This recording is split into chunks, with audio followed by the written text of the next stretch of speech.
Want to know how to list out your plugins or see the plugins that you had installed in NetBeans? Well, no worries. In this video, I'm going to show you an easy step-by-step guide on how you can do it. It's super simple and under a minute, so let's get straight to it. Now, first things first, simply open up your NetBeans application and make sure you have a file created. So it is not necessary, but I'd recommend you to do it.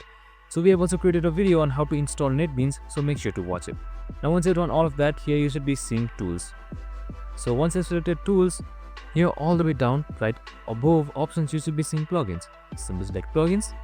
And now once you selected plugins, here you should be seeing available plugins right here. Just simply select it and you should be seeing all the plugins that are available.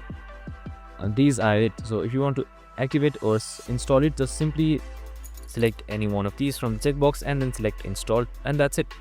Super simple and easy. You can also see installed plugins by selecting install right here, and the active ones are just like these, and that's it. Super simple and easy. I hope this video helped.